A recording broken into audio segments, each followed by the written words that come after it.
X marks the spot, and I'm drawing these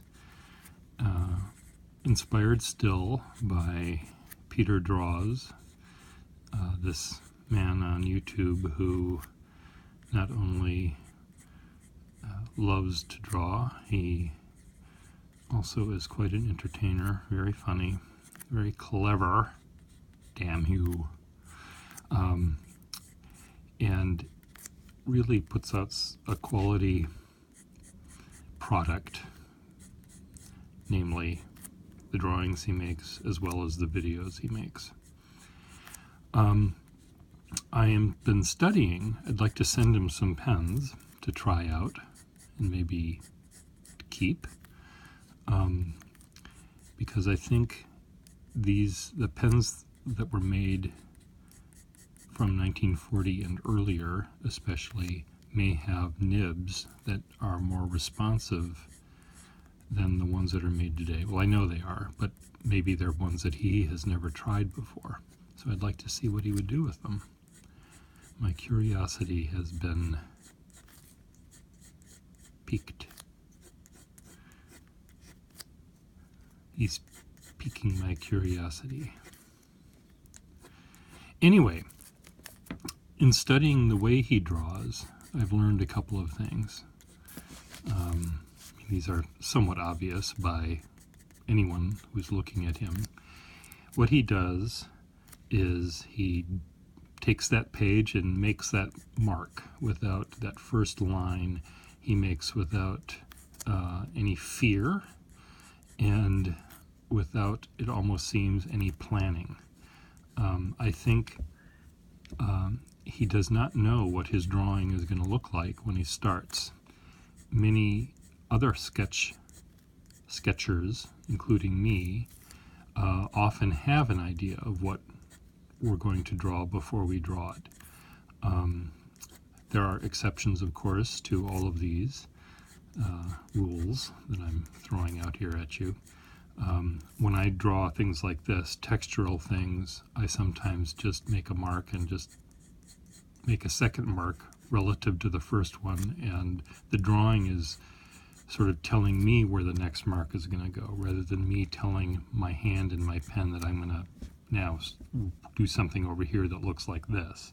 Here I am what some people might call doodling, where you're, quote, absent-mindedly making lines.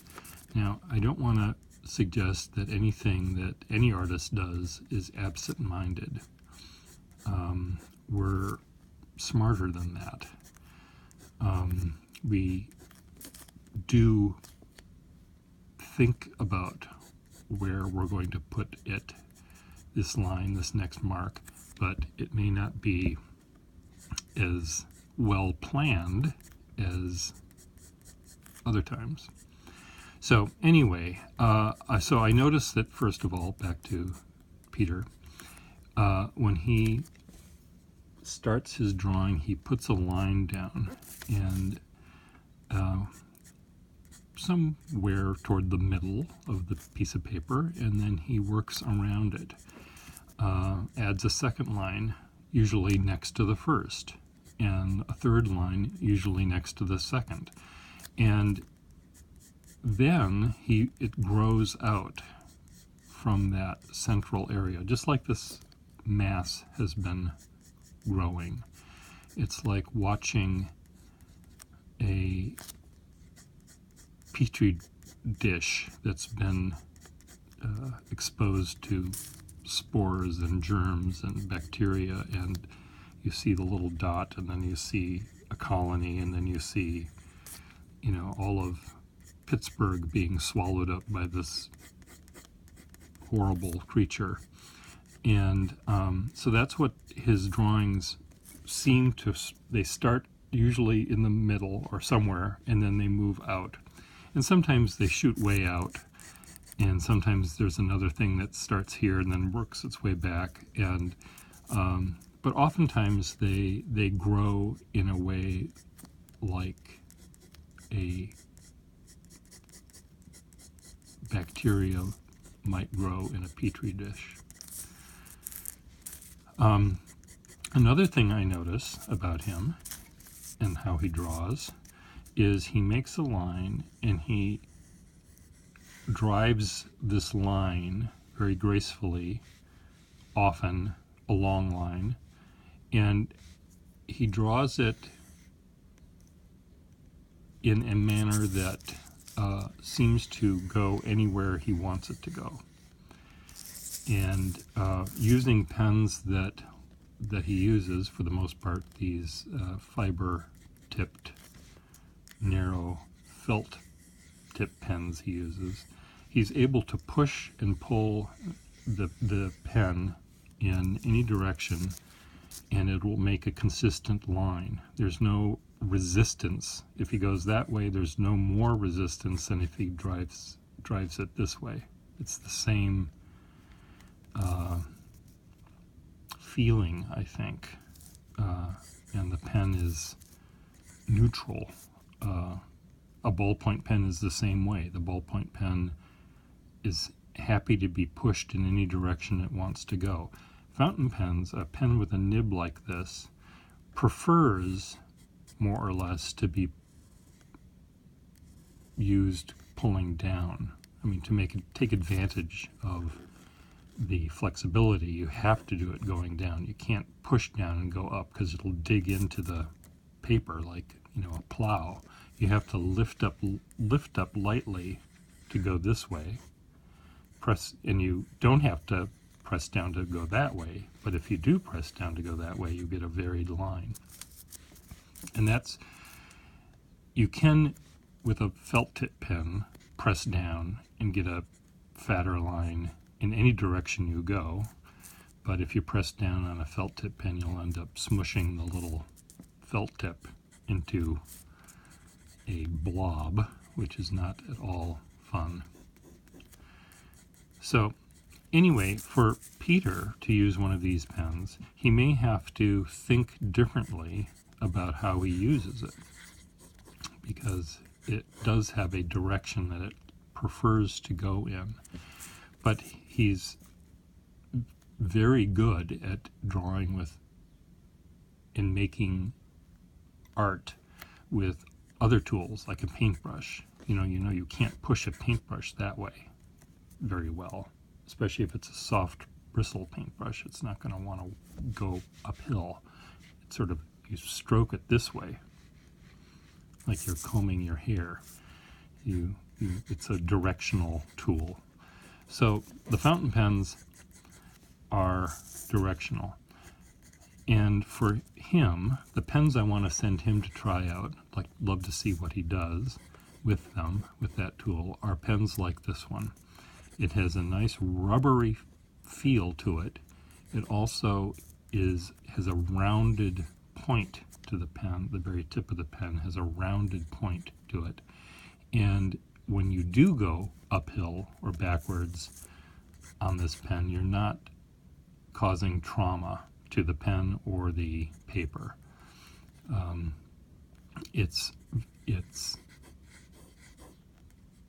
If sometimes there are pens that are very, very sharp, that if you go in that direction, they'll go that way, but they don't really like it. They sound scratchy, they sputter sometimes, they just don't like it. So the pens that I'm going to send for Peter to try out are pens that have a rounded ball. Now I'm going to send him a nice variety. There's going to be one like this, maybe this is the pen I'll send him, where it's a nice rubbery point, and this pen can take abuse to a degree. And that's another thing about Peter that I'm learning. He has a very calming,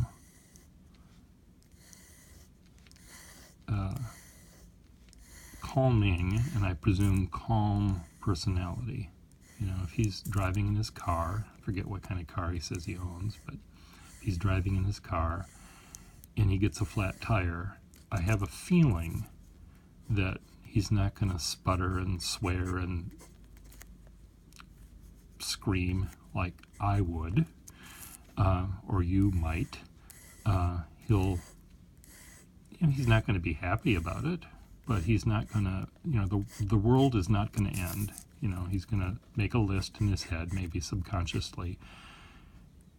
Flat tire is, here's our continuum.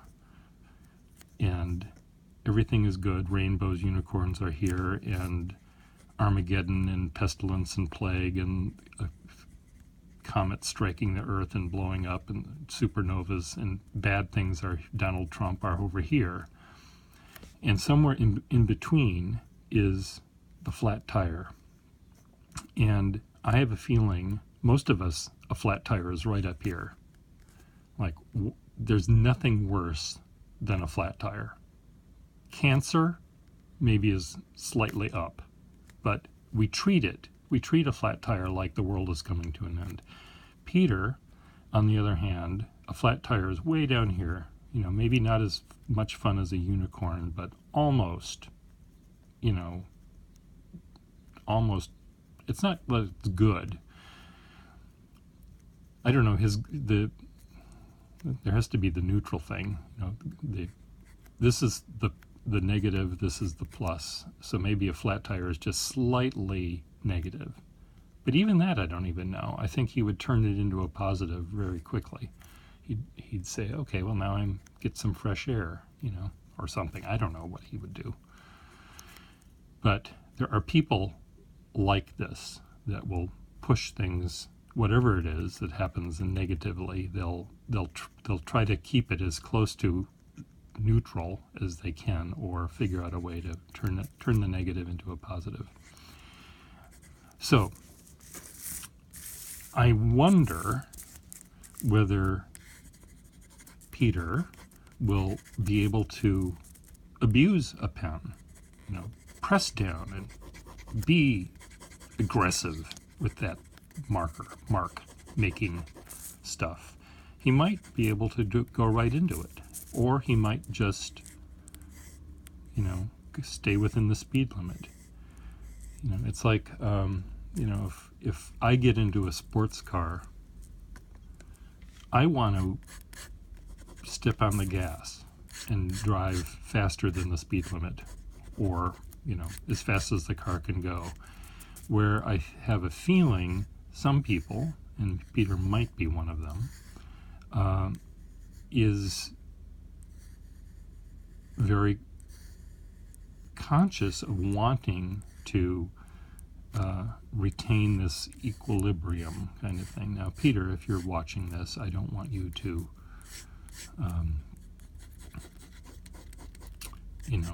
hate what I'm saying and come here with a axe and chop me into little tiny pieces. I don't think you would do that, even if I said the most horrible things about you. And I'm not saying anything that's horrible so far. It's all been positive. I hope you understand that. But there are some people that I, provide pens for, sell pens to, who, they are able to press down and get a line that's really thick, and they end up, that seems to be outside their comfort zone. They never do that.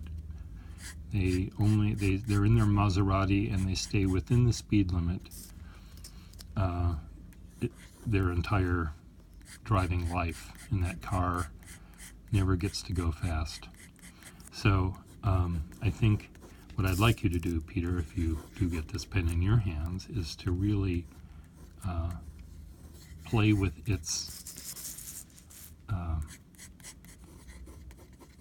the speed that it can get, the horsepower that it has. I want you to press down on it. But you have to press down only going in this direction, and that's where you may have to change your tune about how you draw. But I think what you'd find out right now, when you make areas that are darker, you do it generally by adding more lines. Whereas here, you can make areas darker by just pressing down. You have fewer lines, but they're thicker and darker. And I know you can get that effect by using, this nib, pointed nib on a felt tip pen, or that fatter one, but that means you have to put down the pen and grab another one. Here you just have to press down. So anyway, this is one of the pens that I was thinking of sending you, which is this rubbery one that goes from relatively thin, I'm not going to say fine, to relatively broad. So that's a nice workhorse of a pen. Another pen that I'd like to send you, or a pen that's similar to this, is a pen that, as you can see, is much, much finer. And it's not supposed to have that second line. I'm drawing this very strangely. The camera's close to the paper and I can't quite see what I'm doing. So I'm holding the pen a little bit differently. But this one has a range that's, starts thinner, doesn't get as thick, but it's really a pleasant pen to work with. Another thing I've noticed about how Peterdraws draws, is he tends to, and this isn't surprising, he tends to draw with the same speed. Again, very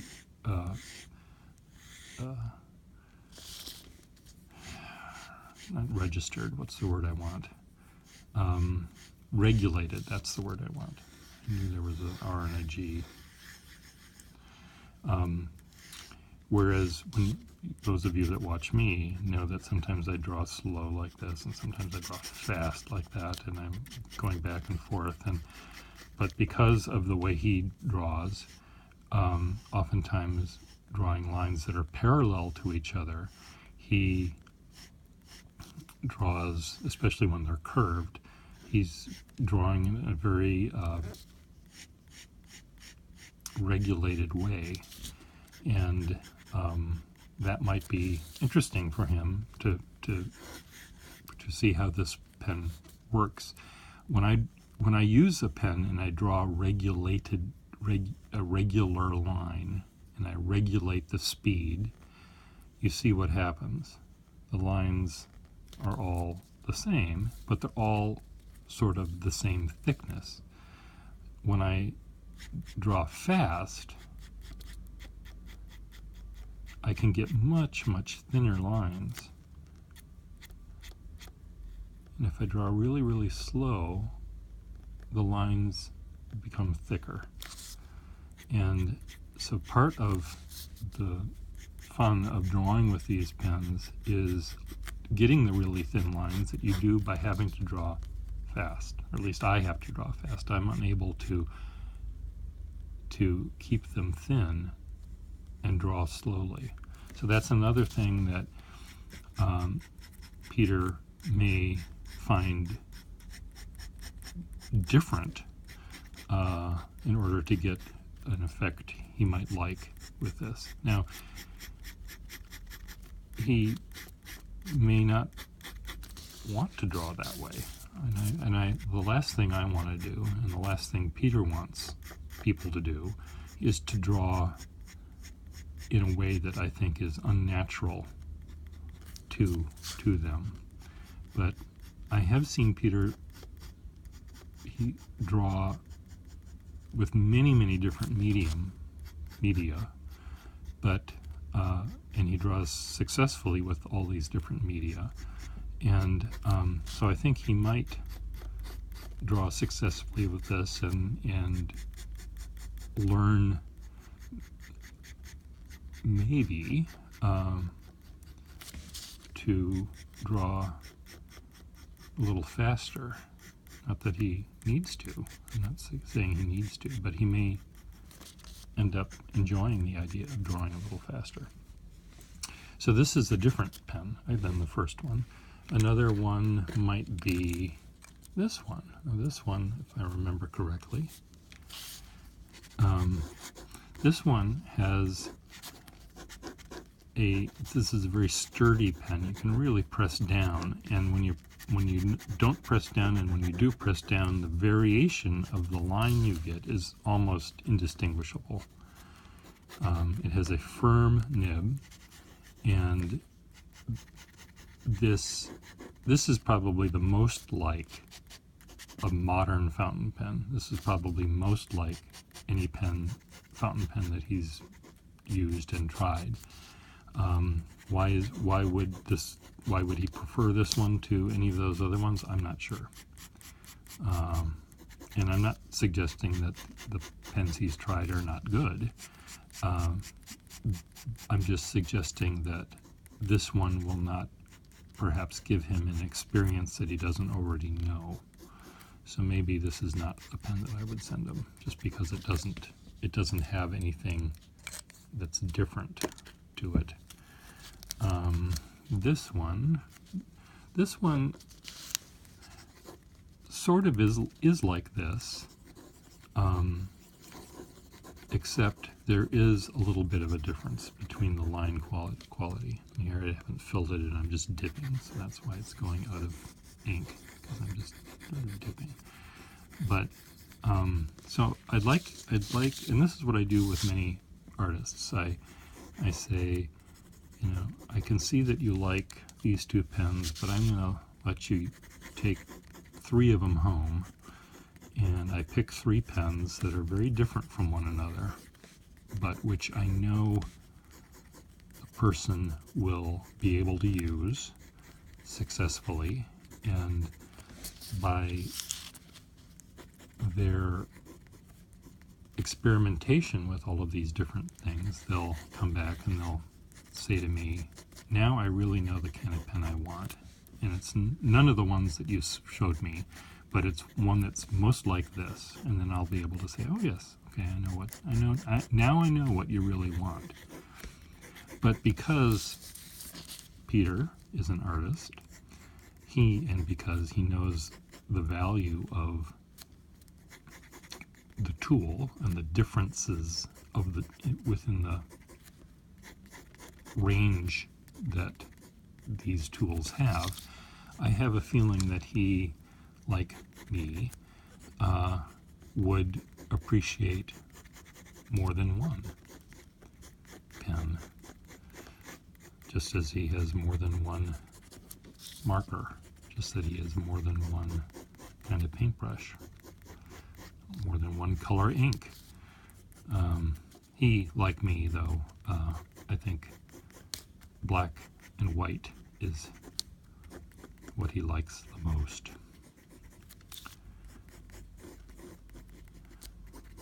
And what's not to like about black and white?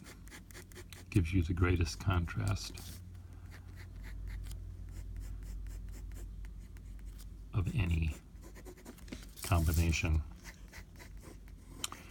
So Peter, I hope I haven't done anything to slander you.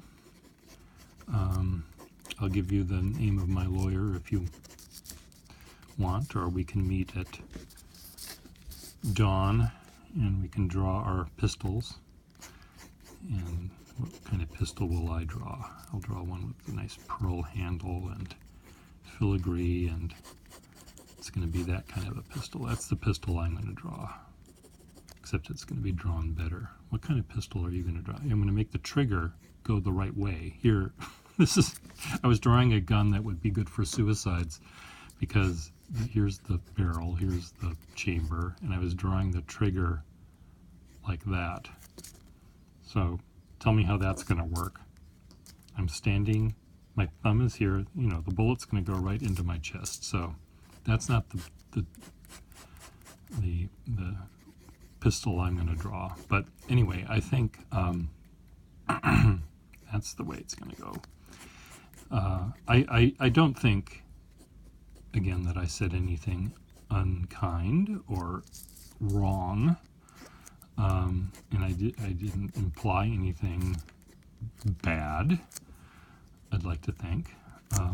I admire the way you draw and the way you entertain and the way you think,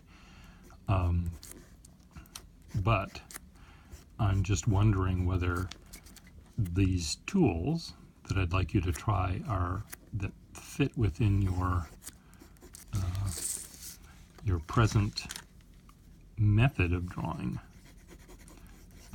You may, to make use of these, you may have to draw in a way that is outside your comfort zone a little bit. Not too far, but maybe just a little bit. You can see where my hand has picked up. I'm drawing on rather glossy paper, and the ink doesn't dry much, so my hand is smearing, getting dirty by the dirty ink, and then my hand smears it all over the place. But anyway, I think you're going to get a little package in the mail with some pens. So we'll talk after that happens. Bye.